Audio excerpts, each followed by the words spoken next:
Welcome to Usha cooking. நீங்கள் முடியல என்ன பார்க்க போகிறோம்னா குடைமிளகாய் கேப்சிகம் பொரியல்.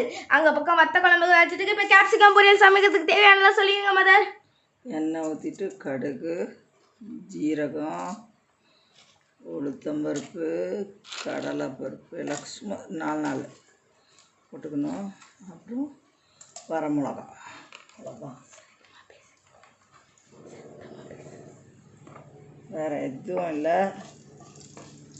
இப்போ இதை நல்லா அடுப்பு லோ ஃப்ளேமில் வச்சுட்டு நல்லாவே வைக்கலாம். நல்லாவே வச்சுட்டு நம்ம இது பண்ணலாம்.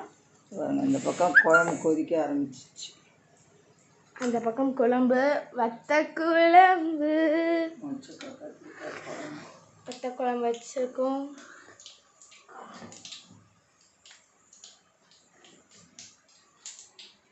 இப்போ நெக்ஸ்ட் பார்க்கலாம் பொரியல்.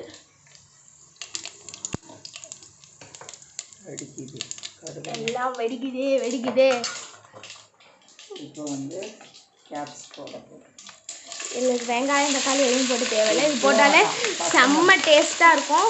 பசங்களுக்கு லஞ்ச் பாக்ஸில் டக்குன்னு சட்டுன்னு கழுவலாம். இதில் விட்டமின் சி இருக்கிறதுனால எனக்கு ரொம்ப பிடிக்கும். நான் சாப்பிடுவேன், எங்கள் அம்மாவும் சாப்பிடுவாங்க. இல்லைம்மா, எல்லாம் ரொம்ப டேஸ்ட்டாக இருக்கும். அது வெந்து அது சாப்பிடும்போதே அந்த கேப்சிகம் ஃபீலே தெரியாது. சிலலாம் இருப்பாங்க கேப்சிகத்தை பார்த்தாலே ஒதுக்கி வச்சுருவாங்க சாப்பாட்டில் இருந்தால். அவங்க மாதிரி அவங்களுக்குலாம் இது செஞ்சு கொடுத்தோன்னா சாப்பிட்டே இருப்பாங்க, அவங்களுக்கு தெரியாது.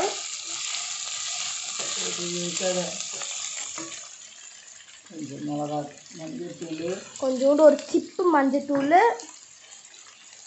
அப்புறம் தேவைக்கேற்ற அளவு உப்பு.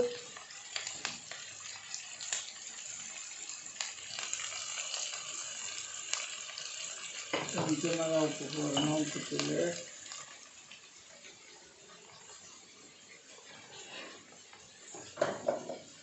கொஞ்சோண்டு வரமிளகாத்தூள், வெறும் வரமிளகாத்தூள் கொஞ்சம் டேஸ்ட்காக, காரத்துக்கு ஏற்றவாறு நம்ம சேர்த்துக்கலாம். இதெல்லாம் நான் கடையில் வாங்க மாட்டேன். மிளகாத்தூள் எல்லாமே வீட்டிலே அரைப்போம். நாங்கள் மிளகாலாம் வாங்கி சுத்தம் பண்ணி காய வச்சு நாங்கள் வீட்டிலே தான் வைப்போம். எல்லாமே ரசப்பொடியிலேருந்து எல்லாமே வீட்டில் அரைக்கிறது தான். நான் இன்றைக்கி என்னென்ன சமையல்?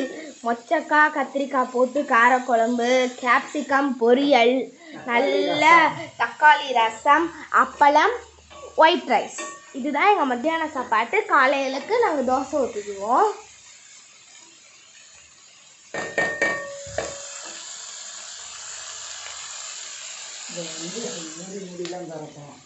அப்போ தான் நல்லா கேப்சிகம் வேகும்.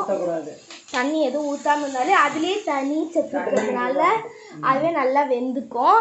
இப்போ நம்ம வத்த குழம்பு ரெடி ஆகிடுச்சு. நேயர்களுக்கு பாய் சொல்லுங்கள். பாய்.